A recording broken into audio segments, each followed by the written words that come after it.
Man, that's tough. I leaned away from the microphone, though. Well, we heard it. I hear you, but it was one of the two. I could have gone right at the microphone, been right on it, but I leaned away, and it happened so quick. That's like our cough buttons. Like, you guys hear that, right? But my microphone was still on. So cough button, it's hard for them to hear it. I turn my cough all the time and talk to Mike, and nobody hears it. Okay. Because he doesn't have ears, so I can just hit my button and be like, hey, would you hand me this, Nobody ever hears it. That's louder than a cough. Okay. By the way, good job, everybody, hitting your desk less. Thank you. We're trying. Me too. I try too. So thank you for not hitting your desk. A few things. A woman accused of sneaking on a Delta flight from New York City to Paris has been arrested again.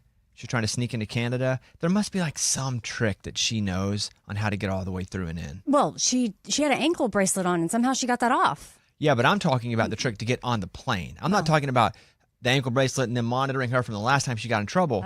There's got to be a trick that she knows on how to slide by to get on the plane when we think it is so, or it's impossible to do so because of all the security measures. She was arrested yesterday. She had been in trouble, which is why she was wearing the ankle bracelet. She did cut it off. I know how she did that. She took some scissors to cut it off. I don't know how she got on the plane, though. She was trying to cross the Canadian border, taken into custody, ABC News. But anyway. There's something wrong with her, right? That or she's done this many times, has never been caught, and finally she got caught. Yeah. And she's figured out a way for like cheap airfare. I do feel like if you dress up like a pilot, they'll let you right in. Dude, there is no chance. That would be the craziest. I would never recommend that bit. I would love to see how that turned out. Lunchbox, if you did that, I bet you can get in. You still have to have a tag, and they have to see it. And they scan it. They scan it. That's just TSA. Once you're at by the jetway or but whatever. You can't get through TSA without a ticket, so you're buying a ticket somewhere else to get on that flight. Yeah, but then you can get on any flight. Say you buy the cheap one that goes to Albuquerque, Birmingham, right? And then you want to go to Hawaii, you get on the Hawaii one. I would just be worried, this is me talking, that I'd get on and it'd be a totally full flight, and there's nowhere to sit. So I'm just seat filling the whole time when someone gets up. Well, that's when that lady got in the bathroom, right? Yeah, or you have to just hide in the bathroom. Yeah. Because there's nowhere to stand. Unless you dress like a flight attendant, then you walk and you serve people. Just get to work. Yeah, just get. That's what you're doing. Kenan Thompson leaves a $1,500 tip at the SNL after party. That's cool. He left a $1,500 tip on a $1,400 bill. Let's go with like that. He's really nice. I met him once. You did? I did the Today Show. I hosted it, and he was a guest. Was he funny or normal? There really wasn't the environment to just be hilarious or write a sketch. We were just interviewing him about a book or something. And so, yeah, he was funny, but we weren't like, be hilarious. It was like, hey, why'd you write the book? What's good? And yeah, he wasn't not funny. There just wasn't the opportunity for him to like show his skills because he was just interviewing to do a book. The craziest thing was, and I look back now at how lucky I was, I got to interview Derek Jeter on the Today Show. I would never got to meet Derek Jeter. That's pretty crazy. Oh, yeah. And he was one of the guests. Like, I've never met Derek Jeter. And they were like, because I think I did maybe 3 days as hosting the Today Show. I know one of the days is when the Queen died, I think, and they were covering that, and all of a sudden had to go into serious mode. All right, let's go to Kensington Square, where they were concerned. And I was like, we talk about serious stuff all the time. Like, don't worry about me doing that. But yeah, no, we sat with Derek Jeter, and he was really nice. Pre, during, post. That's cool. Yeah, he's awesome. Yeah, why was I talking about that? Oh, Kenan Thompson leaving the tip, yeah. Younger adults are more likely to consider themselves a lucky person. Overall, 40% of people think they're more lucky than not, which I guess mathematically, that really wouldn't add up. If 45% think they're lucky would meaning you're over average. So I guess some people are just dead wrong about it. 14% say they're less lucky, and 38% say they are nothing, neither lucky nor unlucky. Where would you put this on the scale, Amy? You? I mean, I think. Let me give you all the options. Okay. You have very lucky, somewhat lucky, neither. You're just an existing thing. Somewhat lucky, very unlucky. I feel like luck is weird, but I guess I would consider myself overall pretty lucky. So would you be in somewhat lucky category? That's the second one? Sure. Somewhat lucky because I do think just the life I've lived, like being born into a family that cared for me and provided, and yeah. being born in the country that you were born Exactly. in, where you have rights, Yeah. and you had no control over that at all. Yeah. So that, I think it would be hard for me not to consider all of that, because that's just like, I didn't make any of that happen. I do think other things, opportunities that happen, can be a mixture of luck and because of right time, right place and opportunity, but also then there has to be work alongside it for you to maintain certain things. But being born into the family you're born, like I didn't work for that. Somewhat lucky, she says. Eddie. Yes. I'm going to do the half and half. You're going to do neither? Yeah, neither, because I feel like I've had some really good luck at times, and then I had some really bad luck at times. So you're not saying neither lucky nor unlucky. You're saying you even out. Yeah, I pretty even out. Like sometimes I'll have a good year, and then I'll have a bad year. Okay, so we'll go with that one. But in reality, you're saying you're somewhat of both. You just kind of, your baseline, you're just on the zero. Yeah. Absolute zero, because up and down the same. Sure. You think it's the same though, basically. You think you've been more lucky or unlucky or unlucky or lucky, or it's all evened out for sure? I mean, maybe I'm a little bit on the lucky side, but I'm maybe 1%, 2% on that scale that tips it to the lucky side, but I'd be right in the middle for the most part. Just do it. What, you? No. What's yours? Just do it. Oh, Lunchbox? Yeah. Yeah, he's going to, we already know. What's he going to say, Amy? Unlucky. I'm unlucky. I'm the unluckiest person in the world. Okay. Lunchbox. I would say unlucky. Just like, I mean, I was born in this country, that's lucky. But besides that, I haven't really had much luck on my side. I still remember, like, when my brother and I were walking through the park when we were kids with my dad, and we were behind the tennis courts, and my brother found a $100 bill, and I found 2 ones. It's just like, why can I never get the big pot? Why can I never have the luck where I hit the Imagine though you didn't. The comparison wasn't a thing, and you just found $2 friggin'. That's pretty lucky. Yeah, but then when my brother had a $100 bill, I mean, that's the first time I'd ever seen a $100 bill. But you are that's all comparison based, right? Well, Comparison thief of joy. Ever heard about that? Yeah. But you could that's actually, what I'm saying. You could actually So just feel lucky that you got $2 more than you did to begin with. no, but I could have had $98 more. So I was unlucky that I was the one that found the $2 and he found the 100. Like, that was unlucky. Just I was lucky to find it, but just not as lucky as your brother. And so I just think I am unlucky. Okay.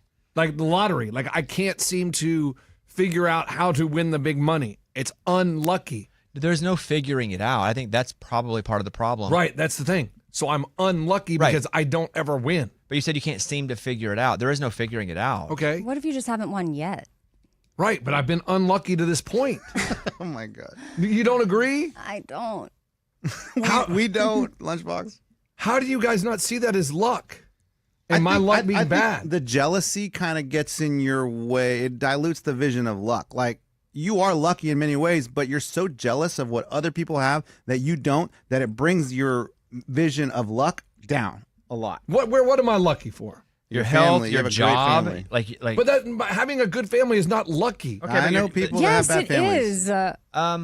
is. You work towards having a good family. No. Well, you could. Yes. Okay, yes, that part. Yes. Okay, what about this job? But he's missing our point. What about this job? I earned this job. Earned it. You did. I found you in a bar. Right. But if I wasn't good, And I that's wouldn't lucky, be here. though. Don't you think meeting him was lucky? You don't think the meeting part was like a coincidence? what I do. That was a coincidence. That's where I said you can combine luck with work. Do you think but it's also lucky it we was didn't lucky get? that Bobby met me. Like, you understand? Like, I do. I understand. Yeah. It's just not the Lunchbox show. Do you not feel like that we were lucky we didn't get fired Thank whenever God. we freaking robbed the store and Yeah, you don't cops lucky. held us at gunpoint, held you at gunpoint? well, we and didn't rob a store. But you know what I mean? That was a boss having vision, like understanding, hey, we were doing what we were supposed to do. We were trying to get ratings, and he could see past the idiocracy. That's actually not the case. But okay. And listen, I think that was a business decision. He looked at us as like, man, these guys are good. Okay. Remember You that don't time? think so? It doesn't matter what I think right at this point. I'm just asking you your decision and what your answers are. Yeah, no, I'm you don't think he looked at the show and was like, man, the show's good. I need to keep them around. No, we were really new. I think he bet on me. He didn't know any of you guys yet because we were all new. I think he was bet on me. And then Right, but when I was part of that show, and he was like, that show is good. it was not. It doesn't matter. I think that it is a yes. That is a good for you. No luck. You're very. I feel like we were all fortunate in ways. I'm not a big believer in luck, anyways. I'm the worst person to talk about this. You're pretty lucky. I though. think if I had to pick, I'd be very unlucky.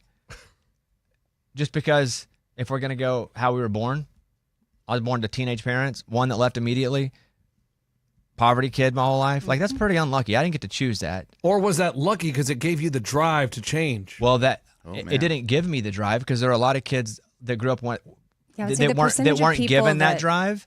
I think make it out of that. I think from what I saw, I decided I did not want to be a part of this any longer. So I've never had a drink. I'm scared of it. Wish I could. Love to be drunk right now, especially after this segment. That'd be cool. Yeah, it'd be awesome. I'm not a big believer in luck in general. I'm the worst person to ask. I just wanted to ask the deal that. But if I had to pick, I would say very unlucky. But I don't believe in luck anyway, so I don't even believe I'm unlucky. I believe every situation I put myself into, and then there are options presented because of the situation or the place that I've been, and I've chosen, and those have all created a result.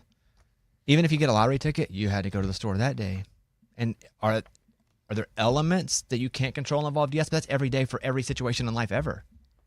Because you'd be like, yeah, it's totally lucky you bought the ticket. You could say anything that ever happened to you, period, is luck or unluck, if you choose to decide it's lucky or unlucky. So anyway, I go unlucky. But there's no need, you don't want the TED Talk from me on this. That's a tough question. No, it's not. It's very easy. I do not believe in luck. Not at all. So the roulette wheel is just all skill? Or you can call it, what about you actually have to decide to go play roulette. Like, there's a decision to you to go, I would like to go and play roulette. I've made this money, or I've stolen this money, or I have this money that I have acquired through maybe working hard, through a job.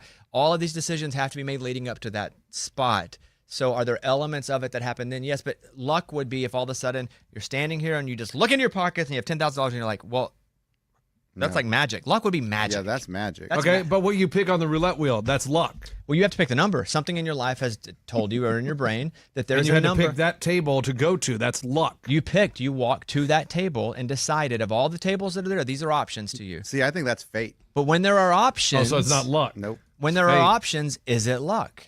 That's the question. Yeah, what about anything like, fate, something divine? Yeah, man. I don't believe in fate. Intervention. I don't believe in fate either. No. I think fate is something people believe in whenever they need to think there's something in control that's not themselves, that it all isn't on them. But also, I could be totally wrong. I also have the understanding of I'm not right. There's no chance that I'm absolutely right. I don't think anyone's absolutely right.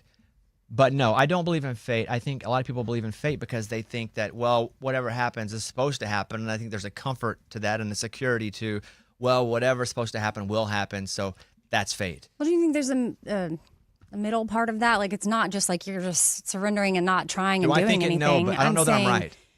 Okay. Because I'm not fighting for it. I'm just telling you what I believe. Just having a conversation. Yeah. No, but I'm just saying I don't think that, I think for people to believe, well, whatever's going to happen should and will happen. I think that's some people need that comfort. Well, we have free will, and there can still be a bigger picture. But then that's not total free will if there's a bigger picture that's telling you what the picture is. It gets complicated, but there can be a bigger plan. It depends on how you choose to navigate it. But yeah, I know. If it's total free will, though, there is no picture that's already made because you get to choose the picture. Yeah, I know. I believe in complete free will. Yeah, I think we have. But also, I believe I could be wrong because I don't know jack crap. I don't know anything. I know what I either touch and have seen or have been exposed to or been taught, or what the people around me that I've been touched or they've seen or they've been taught. And that's all we really know, what our environment has given us. So no, I'm terribly unlucky. But also, I could hear the other side and be like, I see why you feel that way. But I'm just not a believer in luck. I think you make decisions. Decisions have not always just consequences, but like he says, walk up to a roulette table. If I didn't get to choose, I just closed my eyes and I opened them and I popped up at a roulette table and a number was just going that I didn't pick and a ball was there and they said, and you win 10 million. I'm like, holy God, dang, that's crazy. That's lucky. That's all that is super lucky. But I believe decisions factor in always. And if a decision is, I don't think that's pure luck. I think there are elements at times, but no, I'm not a big luck guy. I think it's kind of lucky that I ran into you at Culver's that day, but I had to make the decision to go say hi to you. And you did. Absolutely. And I had to make the decision to get my stupid tires rotated, which I never do. And then I was hungry. I got to make a decision which place I want to go to. So, yes, Culver's. Decisions do lead to opportunities or consequences. And I think that was an opportunity that we took advantage of. But you don't think certain opportunities can be put in our path for us to then make the decision? That would mean there's not free will. No, there's free will, but I had the opportunity to say hi to you or not say hi to you, and I chose to say hi. And I'm glad you did. Right.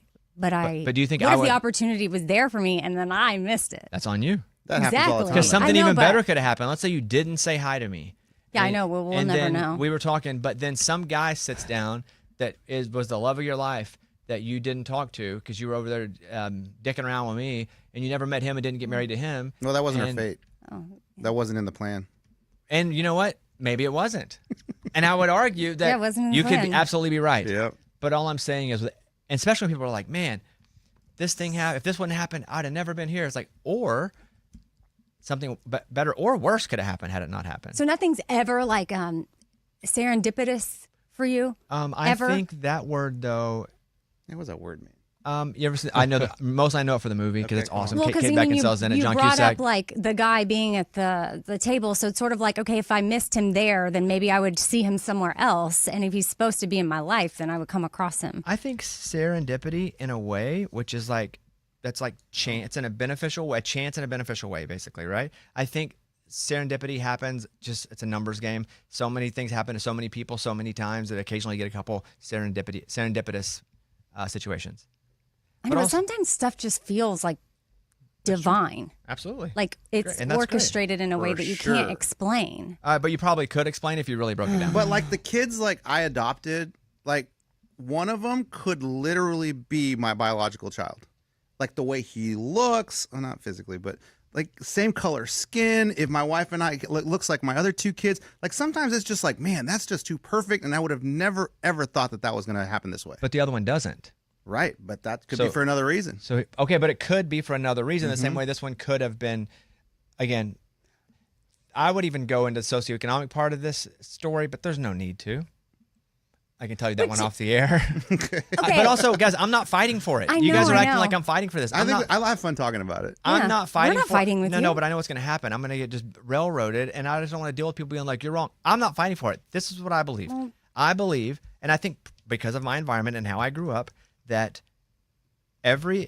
all the benefits that I have been given, I've had to make choices, and then opportunities were presented because of those choices. I think some that I've missed are choices that's been presented because of certain work, and I've been chosen wrong or made bad strategy decisions.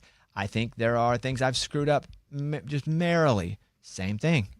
But I don't think that for me, I don't believe that there is a fate, but I also don't need fate to exist to feel comfortable.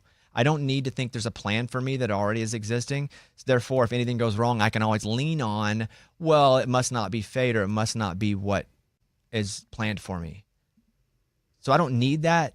And not that you have to need it, but I don't need that. So that doesn't pop into my life. I believe in I have the freedom to make my own choices. Some choices I don't have the freedom to make that aren't about me, but I can try to alter somebody else's decision if it comes to me, and I can't always do that either. Yeah.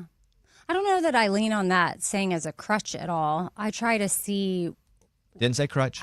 okay, well, I don't lean on it as comfort of like, oh, well, I guess this is part of the plan. I try to see, okay, this sucks, and also how can it be used for good? Processing both of those things. And I think that works perfectly. I mean, I do the same thing, but I don't think it happens for a reason. Well, there's the other side of it too, right? Like when Well, hold on, let me something let good Amy happens. finish her Oh, thing. okay. Go ahead. Well, I'm just talking things out. I know. I'm listening to you. I don't want to interrupt while you're in the middle of it. No, I don't. I think, well, you and I had a conversation years back whenever my adopted son needed some stuff, and I was really struggling with the decision and what to do. And I feel like part of your encouragement to me was like, you just have to be grateful that you can provide what he needs. And I don't know, I received that as like, thankfully we are his family because we do have the resources and we could figure it out to what was going to be best for him, because it's one of the hardest decisions I've ever had to make. But now now we're on the other side of it. It's like the best decision we ever made. But a phone call that we had was very encouraging to me in that decision. And I felt like what I was hearing from you was encouragement of like, you're his mom for a reason. Like you'll be able to do this and he's going to be better for it. You just have to trust that, I think if I'm looking back, you're his mom, and he's very fortunate that you're his mom, because in a lot of these same situations where the people don't have a mom that either cares so much or has the resources to do what you guys did, they wouldn't be able to do that. Right. And he was very fortunate that. Okay, so you just care. that he was fortunate. Okay, yeah. Yeah, like so because Ben and I were making certain choices as the parents to do the hard thing, hoping that it would work out. But because you've been really, through hard things and it's worked out, right. and you've been stronger. Yeah, because but of it. I mean, I really walked away from that like, oh my gosh, this is why we adopted him. Like, this is literally why. And that's awesome. And Because- and I think if that helps anybody for whatever reason, that's amazing. And I think if it makes everything feel more positive, do it. I also could be wrong. Yeah. It doesn't make me feel. I know. And if anybody's weird about any of our opinions, nobody really knows with 100% Two things I certainty. get So hated don't on. get annoyed. One, Home Alone's not a Christmas movie, and two, I don't believe in luck. Those are two things that I pretty Not much. bad. And at this point in my life, I also don't feel like I don't give a crap, and I also don't really know anything. I know nothing. And anytime I ever think I really know something is when I really realize I know nothing. But I know what helps me cope and gives me hope. God dang, write that down. Cope. I know it helps me cope and gives me hope. And what's that? And it's that I have the ability to change anything at any time in the world. It's completely bendable, and there is not a plan that's already been made for me, because if there was, I'd be totally screwed from where I came from. Because that's not fair to everybody else. That's their plan. Everybody where I came from, that's their plan, to be on opioids or be stuck, have dead husbands and wives and drug. That's was their plan. That's not good. That's not fair. That's our plan. Like I cannot deal with that, having seen what I've seen where I come from. You're telling me that was the plan? That they must remain in poverty and be addicted to drugs or have family in jail because, again, there's no financial resources. The only way to get it is to go and steal, or. But they have the free will at times to continue. I just don't think free will in that time. But I understand with the addiction, can be very different. I don't think it's. But again, this is all. I'm a product of my environment, and so if it's fate, It's I get angry at fate because all those people their fate was that. Yeah. That's their fate, to have a family full of addiction. Half of them are dead, a third of them is in jail, and the rest of them are struggling and they'll never get out. That's their fate. I don't like that. I can't take that. And that's not even about me. That's the reason I don't think there's a fate involved, because there are a lot of people that. Yeah, no, a lot of stuff is just, everything's just broken and hard and doesn't make sense at times. I just think that there can be a bigger picture. It's sort of sometimes we just see the up close, like if a mosaic is like taking up the entire wall so and big, we're up so close I don't even know looking what the at picture it. is. I know, when you stand, but then if you step back and see every little piece and you see the whole mosaic, it's like a beautiful. But I don't think it's painted fully until we're done painting. I think we get Right. I think we get to choose. Be willing to trust that you're gonna. Don't trust, just do. Trust to me would be I trust that the right decisions are going to be made regardless, and if something's wrong, well, that just means it's not over yet because it'll be right eventually. I don't trust that, because then I think about everybody back home, and they trusted that, and look where it left them. And that makes me sad. Yeah. To believe that fate for people from where I come from, a lot of my state, a lot of even like Appalachia, that's their fate, to die early. Hopefully we have some choices. So my belief is you have complete free will, and you go do whatever you want to do, make the decisions you want to make. You will either suffer the consequences from them. Sometimes consequences end up being the greatest thing to ever happen to you because you learn from them, or you will receive the rewards from them. And at the end of it, we'll see if you get into heaven or not. Yeah. But yes, no, I don't believe in fate at all. Yeah. Because then I have to believe that it was the fate of people that have it really, really bad and never really had a huge shot. That was their fate, and that sucks. And I can't do that in my own. I can't resolve that. That's their fate. Yeah. Or even like my mom's fate. She was 15, died in her 40s, drug addict. That was her fate. That sucks. That's the worst. That's the worst. And that sucks. So I'm a product of my environment, so I cannot take that. I cannot accept that as fate. That's all. So yes, that Home Alone. And You can do it. Go back 10 minutes. Home Alone, not a Christmas movie. Hmm? And there's no luck. And there's no luck. There's no luck. That's it. That's how we started on this. Okay. Hey. But don't you think it was kind of cool that when you were in town for Dancing with the Stars and they needed a seat filler and Caitlin showed up? Well, they didn't need a seat filler. Or whatever. Her friend was the producer. You're mixing all this up. Okay. But still. So was I fortunate? Kind of crazy.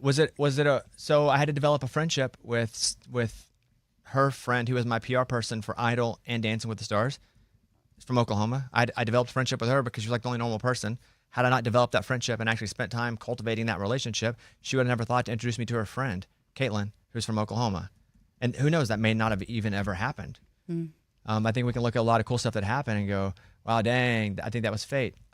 I think that was some circumstances that happened. Like Lunchbox Takes About a Family. I put the work in to have a friend that I trusted to do those 2 shows. She then had a friend, and she was like, hey, you guys should meet. And then we met. But I don't think that was complete luck, no. Because had I not had a friend and spent time being a friend to her, and had she not been good at her job that they moved her to a different show, none of that would have happened. And if it wouldn't have happened, we wouldn't have known the difference. So we wouldn't have been like, I knew there was some fate supposed to happen. Whatever happened to that? You just wouldn't know the difference. 100 of those similar things could have happened to you and they never happened, but you don't know they didn't happen because they didn't happen. Yeah, I know. Maybe you just would have met her another way. But that would be fate, and she would have probably kept showing not. Up. But the odds, but maybe. Then you can do odds. 1 in 10 million. You know, she's from near where I'm from. Who knows? We could have been driving on the street, crashed into each other. I rear-ended her. Mm-hmm. So I'm gonna go unlucky. But I don't believe in luck, so I can't even go unlucky. True. Because I've not been unlucky. I've not been unlucky at all. Just been living. I've been making decisions, learning from the consequences, and reaping the rewards after I've learned from the consequences. But I shall not fight you over this. Nobody's fighting. Because I do not care about if you feel my opinion is right or wrong, because it is neither. Because it is an opinion of something greater than that. It is not tangible. I cannot present it in a book and say, here are the facts. Some people will believe it, some won't. Just like anything else that's bigger than us. No need to have a holy war over it. People do. Anyway, here's the plate. Pass this plate around. And collection. Anything else? No. Eddie? No, man. I don't remember. When you were rudely interrupting I don't Amy, remember what I was I was really say. sorry to do that. I had a good point, but it's okay. You forgot it? Yeah. Oh, man. I hate when I do that. That's probably life-changing, It was a long huh? time ago. I hate when I have a good point, I forget it. Man, it's like right there, you know, like, ooh, this is good to say, but you know what? I don't remember it anymore. Ray could say I'm unlucky because he's not as tall as a twin brother. Or did he get lucky because at times maybe there was a saw that was coming over top of his head and he missed it, didn't even know? Or is he lucky because maybe, bigger people die earlier? Larger people with larger organs, body have to do more work. You can find a way to make anything work in any way. That sounds exhausting. It is. It's how politicians do it, though. They can make anything hard. They just say crap. Anyway, subscribe to my TED Talk. Thanks for coming to it. Malcolm in the Middle coming back for 4 episodes. This is a genius thing. I'm going to end on this. It's new? They're bringing it back. Wow. Well, for 4 episodes. This is how they should do these shows like this. When they do a bring back, they should bring them back for 2, 3, 4 episodes, and that's it. The Office in the UK did this. They only did 2 seasons of The Office ever. The Brits have TV perfected. It doesn't matter how good the show is. They do 2 seasons, and they're done for 95% of shows. The greatest shows, 2 seasons, done, move on to the next thing. Because they want them to be the highest of quality for all of time. Because you can look at shows that are 5, 6, 7 seasons long. Episode 3 starts to lull. They start to get off track. 5. It doesn't happen with the really great shows over there. But what they would do on the British Office, they would have like a Christmas episode. They'd come back. They'd every once in a while bring an episode back of everybody. And that was awesome. And I wouldn't, like when they brought Roseanne back, and I know it was good for ABC for a little bit, and then it ended up being the Connors. Like, it's just like 4 episodes. But again, American television wanted to squeeze the most money as possible, even if the product gets watered down and crappy. If they'd have brought it back for like 4 episodes, powerful, everybody see what they're up to, beginning and end storyline, that'd have been amazing. Do it again in 3 years. That'd have been amazing. Not the best for revenue, but for the art of it, it's pretty cool. And I like that Malcolm Middle's coming back, and for 4 episodes. I love that show. Like The Middle, they came back for 4 episodes. Oh man, he's in both those shows too. Hank, Hal, Bryan Cranston. No, the mom is. The mom is. Yeah. Yeah. Who sings that theme song? Yes, no, maybe. I don't know. I don't remember the question. They might be giants. That's That's right. it, Mike. You know what else they might be giants sing? Istanbul, Constantinople, yes, Istanbul, Constant. Do you know that one, Mike? I do know that one. Why they changed it, I can't say. They're a I good guess band. they like it better that way. Didn't they do like a kids album or something? Yeah. I think so, yeah. Yeah, they I did. remember them like at ACL Fest. All right. I think we're done. And I think we're done. That story I don't care about. Tomorrow we will do our gift giving extravaganza. I don't want to call it a competition. Extravaganza sounds fun. Somebody will have a gift card worth $1,000 in gifts bought for them. We do not know who it is. We all drew gift cards. Thank you to Macy's for all the gift cards. And I appreciate Macy's for being a great sponsor. One of the gift cards is only $10. One of them was $1,000, and there's everything in between. We drew cards without knowing what they were. Nobody looked at them in the building, but somebody's going to get $1,000 worth of gifts. Somebody's going to get $10 worth of gifts. And that to me is exciting. That's a fun bit. Right, everybody? Yep. Yeah, can't wait. Yeah. Although we do know 2 of them already, Morgan and Ray's. They bought for each other, and we drew their names just to see, to give everybody an idea of what was left. $500 was from one to the other. Yeah, I gave $500. Well, I had the gift card of $500 for Ray. And then, Ray, yours was? Hondo. Okay. All right. 1,000 and the 10. Both left tomorrow. Let's go, baby. All right. We'll see you guys on tomorrow's show. Goodbye, everybody.